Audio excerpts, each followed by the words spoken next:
Hello,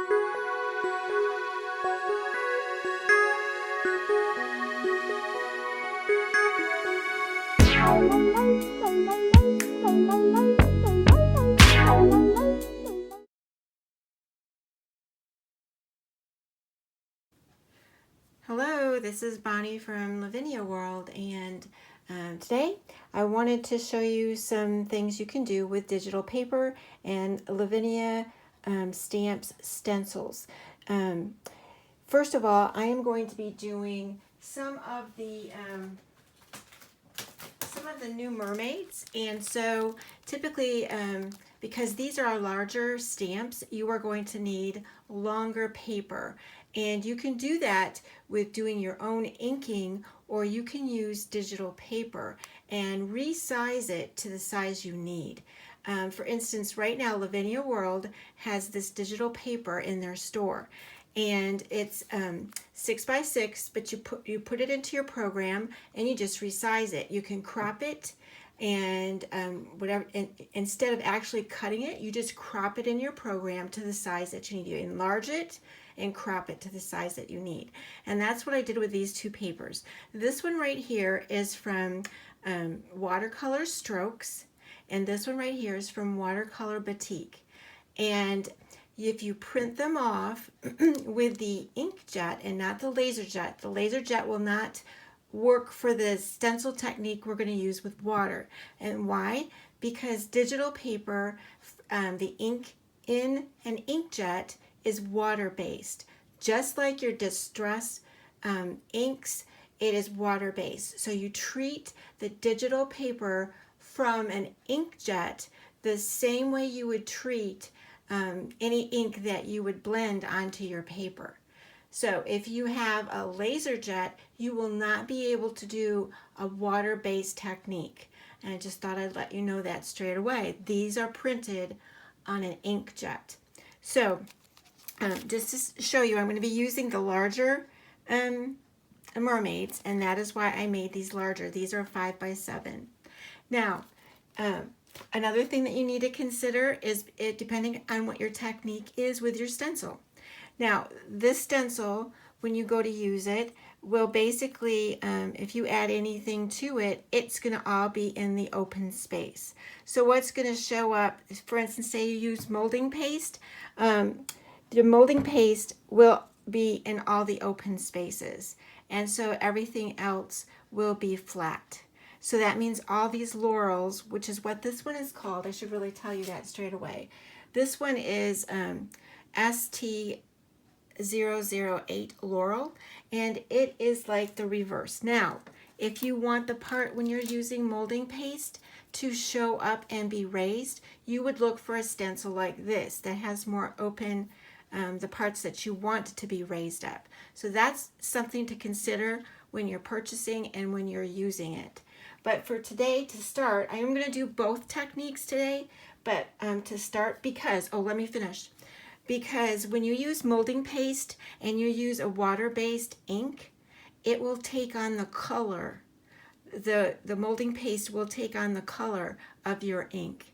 And some people don't like that, or they might not like it, but I like it because then it looks like it's embossed with the same exact color. It's really kind of cool to do that, and you can do more things with the molding paste.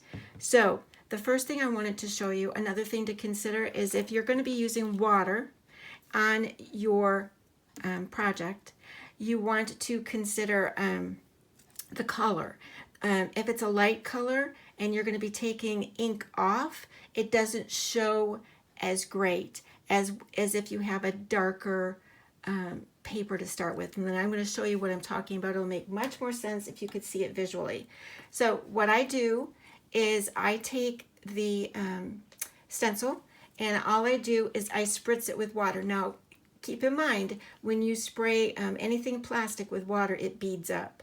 So I'm not going to be getting a perfect imprint. It is going to be a water, like I said, a little bit of raised water bubble, but it's going to give me the desired look that I want.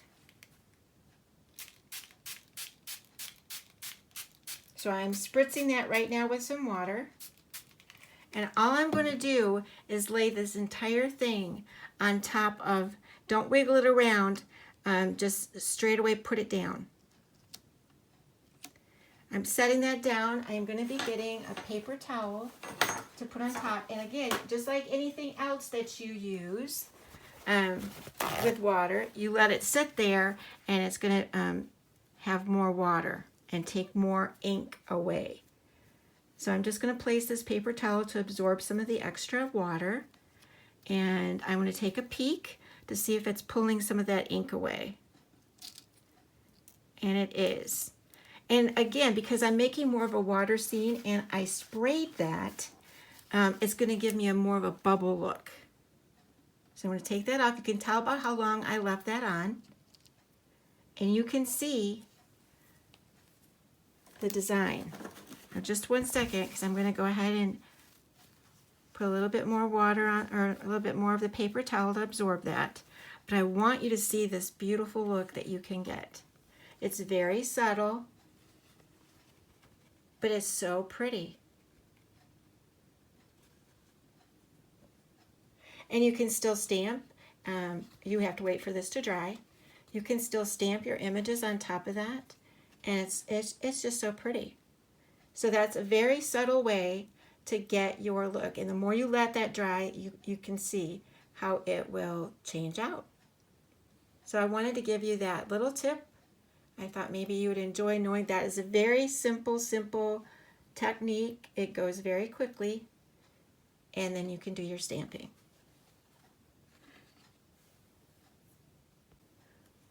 Okay, so I've let that sit to dry a little bit more. I still have not stamped it, but I want you to see you can even, as it sets, it even sets up even more and takes more of the color out. So it's just perfect for what I want to do for the mermaids. Now on to the next one. And I'm going to be completing that eventually too, but for right now I wanted to show you how you can use the digital paper, and also because of how you cut it out and how you place your image, you can also get all the different types of colors in the mermaid's body, and that's really cool too. I did go ahead, I used the VersaFine Clair Nocturne, and I stamped her, and then I also used Clair embossing powder to set her. So I wanted to get her on there first because I wanted to see more of the placement of what where I wanted to put the stencil, because I don't want it over the entire thing. I just want it in selected places. So I'm going to go ahead and do that next. And I didn't realize that my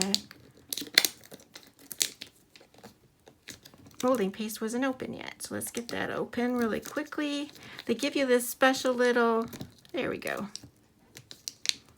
thing to lift it up, and it doesn't want to lift. FYI. Okay. Got that open. I should have checked that first. I didn't realize that it was brand new. Okay. Here we go. Sorry about that. All right, so we've got that all set up. I'm using a little bit of the molding paste. It's very much like toothpaste for those that haven't done it before. And I'm trying to get not the large bubbles right there, but some of the smaller bubbles, because I'm looking at it in terms of her size. And if you can see how I place it on, you want to do it so that you can still see your stencil. Then you know you've got enough of the paste.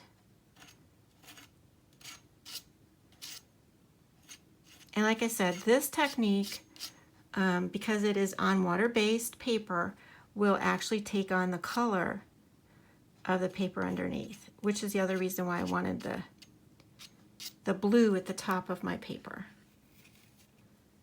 Okay. So right now it's white, and as it dries, it'll have more of a, it'll pick up the color. So let's see, let's go down here and use this. I'm trying to find the smaller spots of the bubbles again. I think I'm going to use that part right there. And be fussy about what part I want to fill in.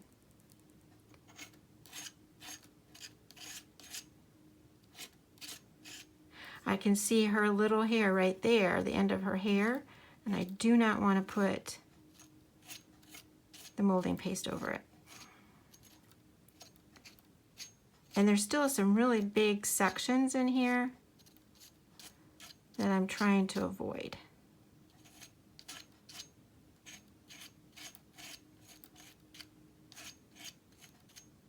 Okay, let's give that a look. That's going to work. That's the kind of look that I want. So I just wanted, I'm going to be adding more things to this picture, but I wanted you to see where it was that I'm putting those bubbles to give that look. So we're going to go ahead and let that dry, and then I'll show you how that looks in the end. Okay, so I have the molding paste has completely dried, and you can see what I'm saying, how it looks more like it's embossed than being like the molding paste. So this really lets you be a little bit more fussy about, even if you were to say emboss, you wouldn't be able to get this kind of a look for embossing if you were doing an embossing folder. So this is really a cool way to be able to get it looking like it's embossed. So, and yes, it is totally the color of what is underneath. And you might even say, well, I can't really see that. I have a plan for that too. And I'm going to show you that. But before I do that, I wanted to show you I did stamp her on this paper. And I did not include her fan, even though her fin rather is really, really gorgeous. I wanted it to be more offset instead of just her in the center. Now, say for instance, you did want her to be more in the center, or you know, what you would do is make your paper bigger. And again, with digital paper, you can do that. I think I forgot to tell you what stencil, I called them bubbles, but they're actually called Pebble, and it's ST010 Pebble. So what I'm going to do with this is I am going to actually distress that with just ink. And the ink I'm going to be using is Distress Oxide Chipped Sapphire. And so it will still give me the look, and it'll show up even more. Now you're going to say, well, I'm kind of losing the color. And again, because I used the actual color from underneath, but because I'm using, again, a water-based ink, I can come back with a Q-tip, a wet Q-tip, and highlight all of that embossing, or not embossing, all of that molding paste. But I'm going to show you what I just did. Now I'm going to show you what you do with a Q-tip.